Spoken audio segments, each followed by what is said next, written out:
house after seeing Bagul and all the kids in the film. So we realized that each kid, there's one kid not in each of the films. And then they like start to haunt him, and he's like, "We're out of here." So he's like, takes the car in the middle of the night in the rain in like the backwoods of the country, and he just goes like 90 down the road. Of course, the sheriff stops him. He's like, "What the hell are you doing?" He's like, "I've taken your advice," and he's just like looking down. He's like, "License registration. I took your advice. What do you mean?"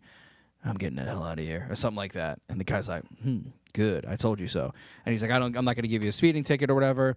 And he's like, what I thought was kind of like cheesy and cringy, but he was just like, "I'm not gonna write the book." And she goes, "Really? You mean it?" He's like, "Yeah." No fooling. No fooling. You mean it? And I just thought it was like, all right. Yeah. Like, and they make he's out. driving you away. Really? No kidding? Yeah. Kids, look away. I love you, darling. God. With her Texas/British accent. Yeah. What was that? That's Did those she are actually like say she was from Texas? No, I have no idea. But I joked while we were watching because you were like, "What accent is that?" Because sometimes it would sound American, sometimes it would sound British. She'd be like, "What the hell are you doing?" And then She'd be like- Sam was like, "What accent is that?" And I go, "I don't know, but if she says something about her being from Texas, I guess She ain't British. she ain't British." She'd just be like, she would say something like, "What is that over there? Did you put the kettle on?" And I was like, "What?" It's like she was forgetting. Oh wait, I'm supposed to be a British broad in this movie. Cut, you're British. Oh, right. Sorry. Tea, crumpets, tea. Not Fish and brushing my chips, teeth. Fish and chips, something. Fish and chips. Fisha. Bagul, fish and chips. Nice stuff. Tea.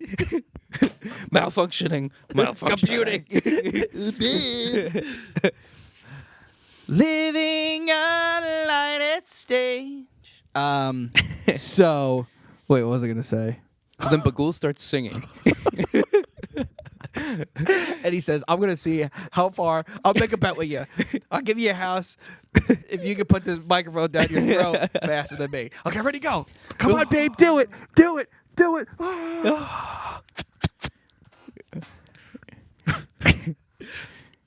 I can't do it because my lip. I was gonna make You the noise. split lip. Split that lip. Yeah, so Bagul. Split that lip. Split that lip. The newest game show brought to you in part by ABC. Split that lip. Split that Starring lip. Wade Brady as the host. And Bagul. Bagul starts singing during the movie. He does. And Simon Cowell comes out and he's just like, That was absolutely dreadful. dreadful. I want to kill you right now. I want to shoot you in your face. Okay. Okay. That was the worst thing I've ever heard. I died at that. Stewie, come on, man. You ain't even half good. I'm better than all of y'all's. Stewie, what? Just Paul Abdul's like drunk. Come on, Stewie, that wasn't even half good. I don't even care. I'm better than all of y'all's. And he's like hysterical crying. It's like the most classic scene. That is great. One of the worst I've ever heard. What the hell was that? Lost in Your Eyes by Never Gibson. One of the worst I've ever heard. Okay. Okay. That I hated that so much. I want to shoot you in your face. Okay. Okay. Stewie, I like you, but You're just not right for the competition. come on, Stewie, what you doing? That wasn't even half as good. That wasn't even half good, Stewie. What you doing, man? And he walks out. He's like, I don't even care. I was better than all of y'all. He's like crying. That is great. All right. About the accent, though, that's like in the first season of Sons of Anarchy, Charlie Hunnam's American accent, it's like comes out every now and then. You're like, oh my God, this is terrible. He gets better as it goes. But you could tell That's that he's not American. All right, so they leave the house, and they have a beautiful house. Oh yeah. So you're the like, second house is sick. Oh my god. well, it's like their original house. Yeah. When he was raking in the dough. He's raking in the dough, yeah. Kentucky blood. I'm surprised he hasn't like sold that house. And so you're like, yay, everything's great. And then you're like, there's some time in this movie, like something's gonna happen. Yeah. And the one cop just keeps calling him, but he's not answering. yeah, and you're like, something's going on. You're like, this fanboy, and what is Yeah. it, Deputy so-and-so? Yeah, Because he yeah. doesn't know his name. 'Cause Yeah. he's like, I'm better than you, but I want you to help. So the deputy keeps calling him, and Ellison's not done. He's like, I'm going to keep investigating. So, of course, he goes up into his attic, and he sees a new box of tapes. Ugh. It's like, how is this possible? So Yeah. he's like, I'm going to watch it. And now we start to see Extended cuts. the DVD extended version, Bagul's extended cuts. So he starts like piecing it together. And does he talk to the occult guy before or after? I think beforehand. Yeah, so he talks to him and like he says, I forget what he says. I think he really starts diving deep into like the symbols more, and then that's when we see the pictures of the scorpion, snake, and dog. Yeah. And then that's when he's also like, I couldn't really find too much of him. I think they wanted to kind of get rid of it because they saw it as so evil. Right. Also, this is a side note. Remember when he turns over the cover of the box that the what is it? Film is in, and it's all the pictures, and it says like Sleepy Time, and then it says Mr. Boogie on the side, and then Mr. Boogie slowly but surely starts getting fatter and fatter. I think it's just the way that like the kids drew them. Oh, really? But like I remember, you said I that, remember yeah. halfway through the movie, like the last one, it said like, whatever the last one was, drowning or pool time barbecue, whichever one. And Mr. Boogie has such a round body, and I go, damn, he's gaining weight. He went to that barbecue. No wonder why he's having him do the work. He can't even move. I'm going to eat the burgers. I'm going to slit the throats. So he finds the extended cuts, and what we find in the films is that we realize who is actually filming it. I think how does he make that connection?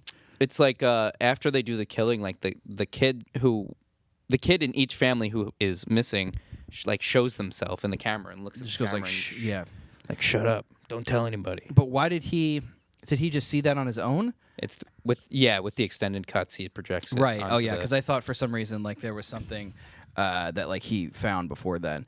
Mm. Oh wait, no. So the deputy calls him, and he does tell him, so the deputy's like, hey bro, you in trouble. hey bruh, you in trouble. So the deputy calls and says the families from the films had previously lived in the house where the last murder had taken place, with each new member occurring shortly after the families moved into their new residence. So that meant Ellison unintentionally turned his family into Mr. Bagul's next victims. Yeah. So he realizes that when the deputy calls him, and he's like, shit.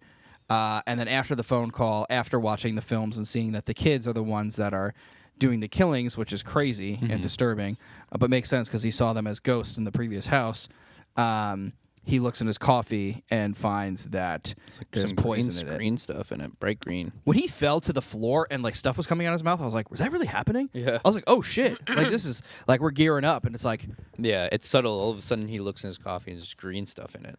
And God, and he's like, yeah. God. He's foaming out of the mouth, but then you see a letter that says, good night, daddy, or something Yeah. like that. Good night, Daddy. So it was by the daughter. So he's like convulsing on the ground, and you're like, damn. And then he goes to sleep and then wakes up, and it's now a film of them, which is super clever. So now they're the last victims. Got probably not tape the on last. his mouth, his hands behind his back, tied up, saran wrap, maybe even. I don't know. Oh, he's got the works. Everything's just wrapped around him. And you see him looking at her, and you know that he's drugged up. Yeah. So then we realize that that's how the families were taken in the first place. Because you're like, a family of four with like a dad, like they just get caught easily, and this happens so many times. It's like, no, so they drugged them. And using the most unsuspecting, person to do it. It's a child. Yeah. So no one's gonna be like, oh, watch out for our daughter. She might poison you. Yeah. So how do you think that he got them to had the kids to do it? Yeah, I don't know. I guess maybe he just has. Maybe when they get to the next house, there's some sort of like demon-y magic thing or something. Possession. Yeah, something Just straight up. Yeah.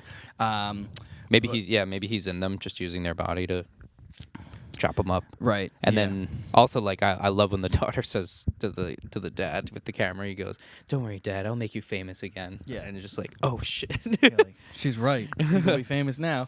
It's such a great like slap in the face because it's like, I'm giving you what you wanted. Yep. You're famous. Yeah. But not in the way that you actually wanted. Yeah, it's true. Which is interesting. And before you talk, it makes sense now that you're like the kid shot it because the camera's like this. It's so shaky. It's like This is not a professional cinematographer. He's 7. The camera's pretty big too, for like a little kid. Right. So you kind of see it like going back and forth. You're like, this camera work sucks, but it's a child. Bagul went to Harvard. Juilliard. Juilliard for filming, film school. What were we gonna say?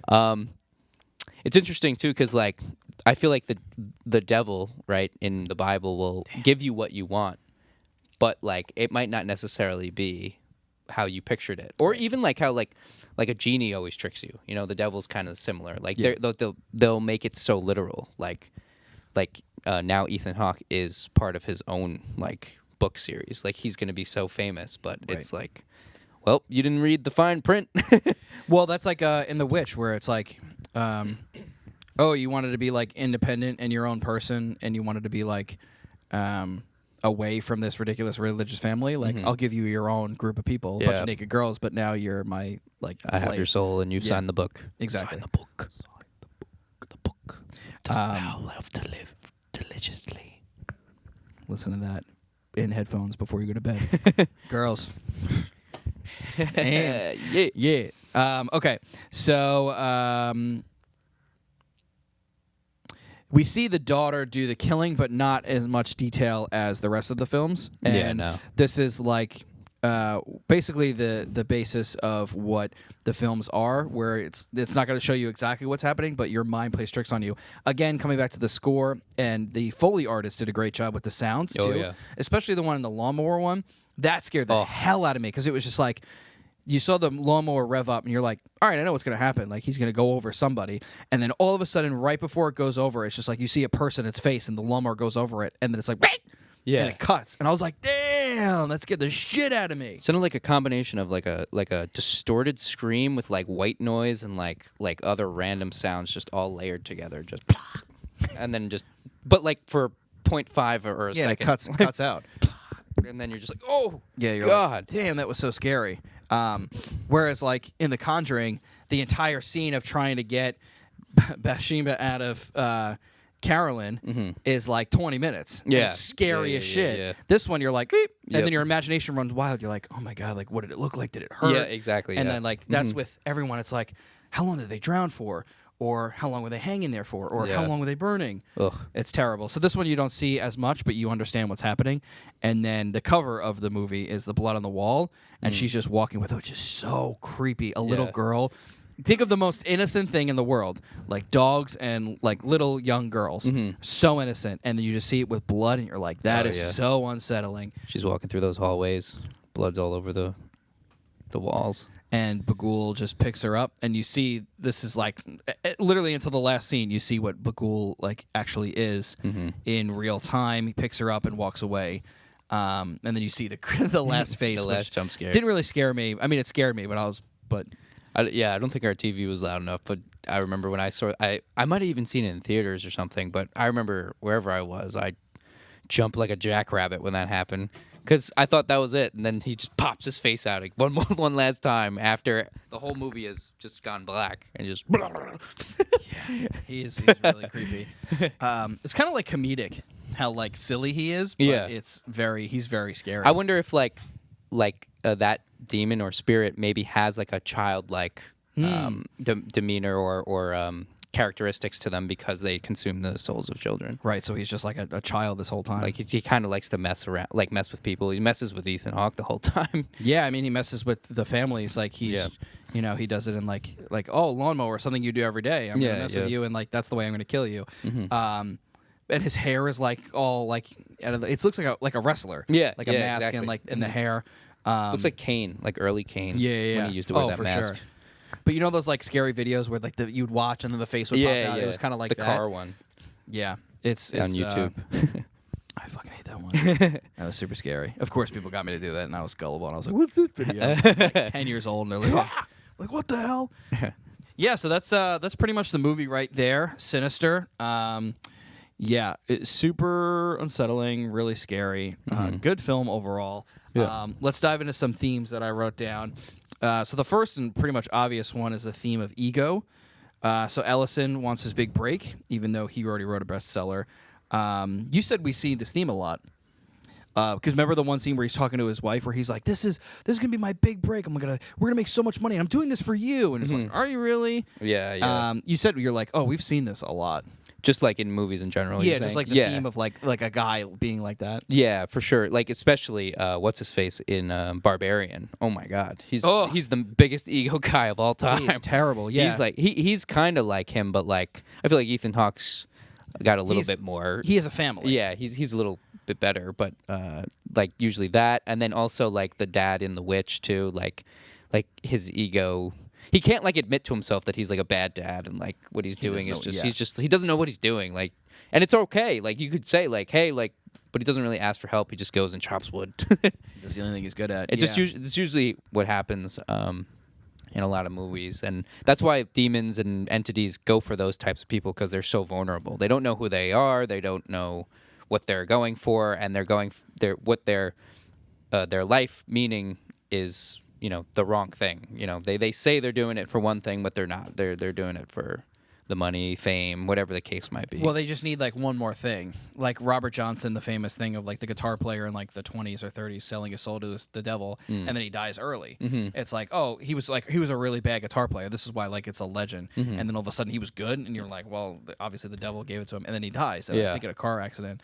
So it's like, oh, you're one more thing away. Like I'll give it to you. Yeah. Which is interesting because it's like, God wants you to be like the best version of yourself, but Satan's going to play on that, which is interesting. Because you know what I mean? It's like he, like I guess he won't go after people that are doing well, maybe because it's like too much of a challenge. Well, yeah. So I think like God gives you adversity to build your character so that you become a well-rounded, overall good person. But then the devil will just give it to you. With the snap of his fingers, but you haven't learned anything. You just received it. It's like a kid that gets spoiled 24/7. They haven't learned anything. Their character isn't there. They just think the whole world is owed to them. So I think that's why, in the long run, going the hard way is hard, but it will make you a way better person. Yeah, tell the truth. It's a great adventure. So. We don't really buy into the idea that he wants justice for this family that he's investigating. That he just wants the money. And it's interesting because he's asked this in an old talk show that he's watching, where the guy's like, "Would you rather, I think he says like millions of dollars, or justice for the family?" And he's like, "Come on, obviously justice." And it's so cringy. Even he's like, "Oh my God." He low key hates himself. I think when he sees that, he goes, like you said, he just goes, ugh.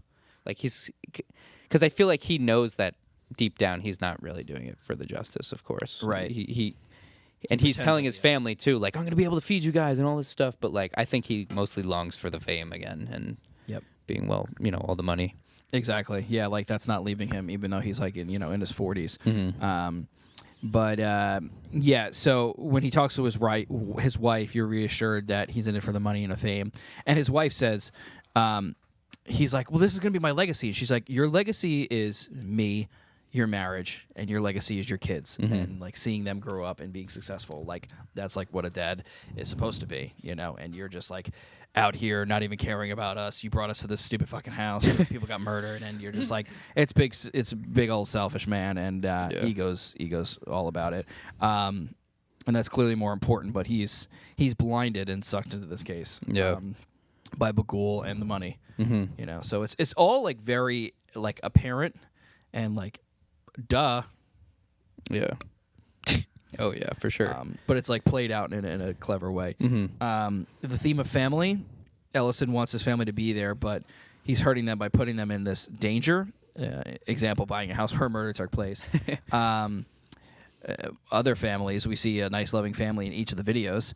And it relates to probably so many viewers watching the film where you're like, wow, I have a family like that, and you're just like, damn. And then they were just taken away like that. Yeah. It's like so unsettling. And they're doing like fun stuff too, like being at a pool. The one family's, on vacation or whatever. Barbecue. Even before the lawnmower one too, that they're all like inside watching maybe a movie or something, and like the little girl sits down on the couch, and you're like, oh, what a nice family. Like Right. this is like a nice Sunday night before the week starts or something. I don't know. They pick like a nuclear family with like like mom, dad, kids. Maybe Bagul like had a bad childhood and like wants to have revenge.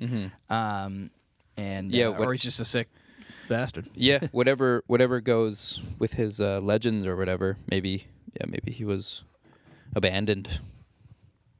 Abused and abandoned. Yep. So it's super sad and disturbing. The good die young, and the good die in general.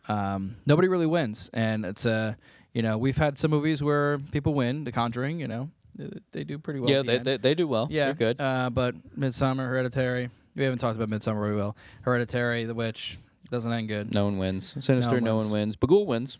Yeah, Bagul wins. Yeah, he's a big winner. Wins, and he still has his degree from Juilliard. He's got his souls that he needs. He's killing it, literally and figuratively. Frankly, I think he might win an award at the next Oscar. Yeah. And the Oscar goes to Bagul. Bagul. This is Bagul's 5th nomination and first win. He's just like blah blah blah blah blah when he gets up to the podium. And Ethan Hawke's crying. you, you really did me well. But it's also like, it also makes you think like, well, like I'm doing everything well in life and I get killed. Like this sucks. It just kind of reminds you of like the terrors of the world. And legit, nobody wins. Even at the end of The Witch, like you think that she probably thinks she wins, but in the end she doesn't. So it's disturbing, negative, super sad. You could say the sheriff's department is like a family. I was thinking of this as I was writing it. Like one of them breaks away because he's like a fanboy and he's like trying to help, and like the big sheriff's kind of like a dad, like keeping the peace. In the town, and he's like, I know what you do, and I could see what's going to happen. Like parents can usually see ahead of time what probably will happen. And he's like, oh, my little freaking, like immediately when he sees the book, he's like, what are you doing? Come on. And he's like, oh, sorry, sheriff. Like he's a little like young rookie kid. Just tightly knit group that he's trying to keep together. Yeah. And he thinks it's tasteless what's going on with Ellison. So there's like a lot of theme of family and both positive and negative to it. And then lastly, supernatural. Clearly Bagul is a supernatural like type of figure. He's been alive forever, and he lives by eating children. Most doctors would say that's not the way to advance in life, but he feeds to stay alive. He somehow tricks these children into murdering their own families, whether it's like fairy dust or drugs or a spell or something. If there was like a third movie of it, I think there's only 2. If there was a third movie, it'd be cool to like dive deeper into like a Bagul, like how he became to be or something, or like how he even coaxes the kids, because the whole movie you just see like the families getting torn apart, even in the second one as well. Like they're always just trying to mess with the families. But you don't know much about Bagul. He just shows up at the end and is just like, yep, I'm going to take my kid and I'm out of here. I guess that's just like the point of the movie and like what makes it so settling. It's just like we're going to watch these families deteriorate and get killed, and he's going to sit on the sidelines and take his rewards. So Ellison starts to see supernatural stuff in his house. He's sleep deprived, drunk, and doesn't go outside. But his mind is running wild, and this is usually when those things come about. His son and daughter are affected. His daughter's drawing weird, I guess, supernatural things. The son is sleepwalking. It's getting worse. So there's a lot of supernatural presence in it. Even though it's like Bagul is. It's interesting because he's like, I guess he's like an actual figure, but he also could be a dog, so that's a supernatural thing. Yeah, he's able to shapeshift, and I'm pretty sure also the professor says that he's able to shapeshift into a lot of different things. So when he sees the scorpion, that's like him. The snake, that's him. The dog. The dog. Those are the 3. I wonder why I picked that mask. Maybe it's like, I don't know, really unsettling, but and it's just something that like, well, I think that goes back to the beginning when the Ellison's like, I want justice, like, and the cops don't really do their job. And he's like, and the sheriff's basically saying, well, we don't want to remind them of it. Like, this is kind of an entity we can't, like, or this is something like we just got to move on. Like, we're not going to defeat it. Like in No Country for Old Men, remember at the end when the old guy's like, I give up. I retire. Like, I'm never going to catch this guy. Mm-hmm. And you just see him, like, remember he talks about his dream? He's like, he tells his wife he had a dream. Yeah, yeah. And he's like, and then when he meets the guy in the wheelchair, he's like, I've walked away. You're never going to win. Yeah, yeah. It's just like they kind of just make that realization, like, this is something bigger than us. And we hope it never comes back. Now you're writing a fucking book about it. You idiot. Now you're bringing it back. Yeah. Like, that's why he doesn't like him. Yeah. We were trying to heal, and you brought it back. You're here. Ban him. Yeah, so those are some themes. I'm going to give this one a high rating. I just think, like, I liked it. I wasn't like, yeah, like, I love this movie. But in terms of score, how well they did with the budget, the acting, it disturbed me. I'm still affected by it, you know, rewriting it. We have to put on funny things dude, after I wrote these notes, I put on Bert and Tom doing the Kool-Aid thing. Oh, nice, every nice. time I'm, like, feeling down or something, I always put that on. It cracks me up. That's great. It's great acting. It's interesting how the main villain is barely shown. The movie plays with your mind, lets your imagination run wild. The wife is a really strong character. I like her a lot. Putting her family above everything else, which is something he can't do until they move at the end. But even so, when he goes back to his old house, he continues to investigate. Yeah. I actually, when he starts doing that again, I was like, damn, I thought you were giving this up. You just told your family you were giving this up. You're not writing a book, or supposedly you said you're not going to write a book, so... Maybe just, and he starts deleting stuff too, but then all of a sudden as he's deleting, I feel like it reminds him, and he's just like, it's almost like a drug for him. He's just like, oh, I gotta get the high of investigating and whatnot, writing books. That's probably people like get into true crime. It's like a high. But also I don't think he has a choice because Bagul's like, I'm just gonna keep putting tapes out here, and then you're gonna run wild, and I'm gonna get your daughter to kill you. But yeah, so I would say 9.1 out of 10. I was going 8.4 or... I might have went a little high. Yeah, whatever. I would say 8.4. I would prefer to see a little bit more of Bagul. Yeah, I would say and so. like and that's, I think that's really like my only thing is like if we see him more, and because at a certain point sometimes when I watch this movie, like when I see these like ghostly kids don't scare me. It did not scare me. Yeah, it's just like these little kids running around the house, and I'm just like, eh.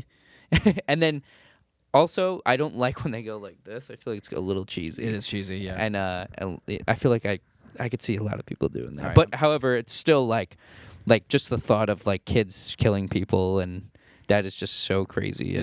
Most of it is just so disturbing. And then like the camera first person point of view, it just makes it almost makes it feel like a snuff film.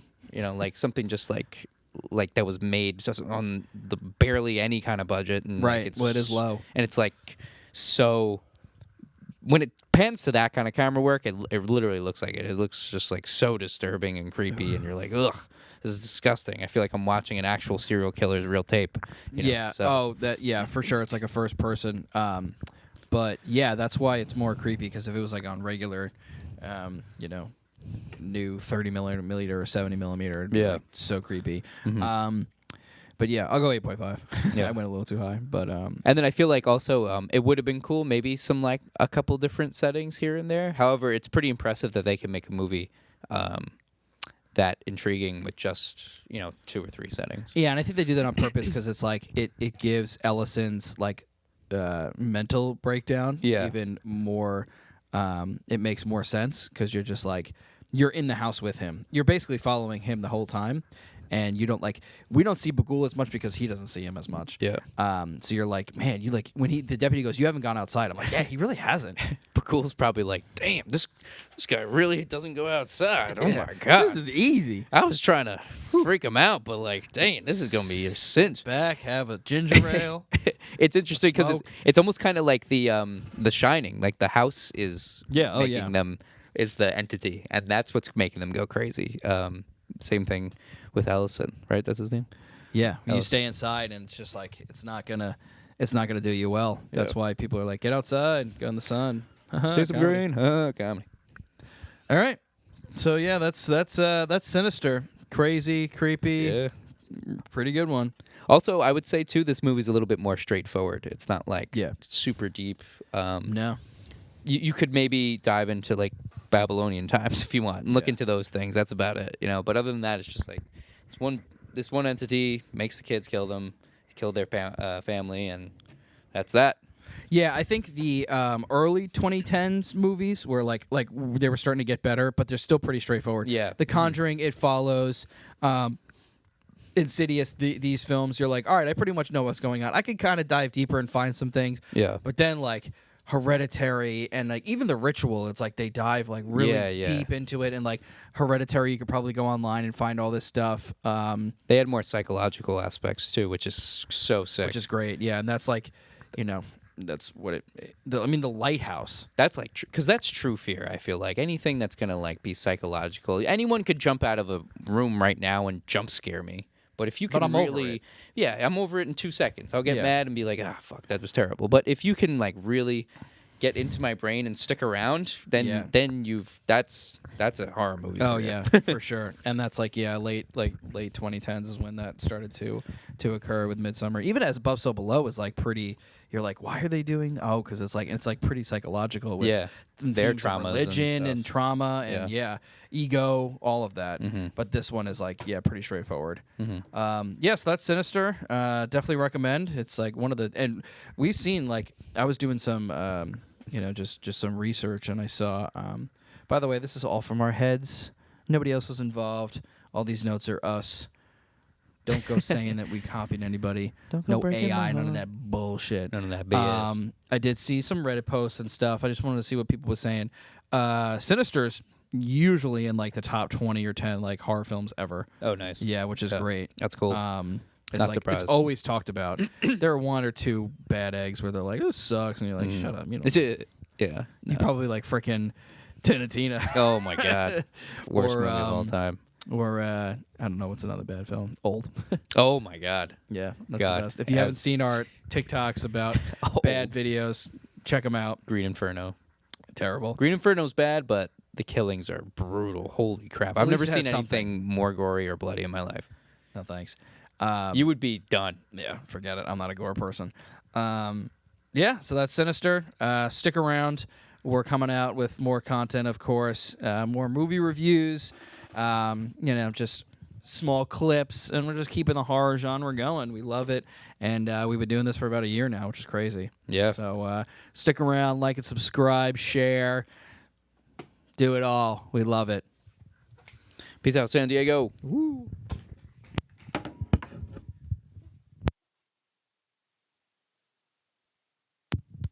It's pretty good. Yep. Probably cut it down to an hour. Hour ski? Yeah, we didn't really have too many.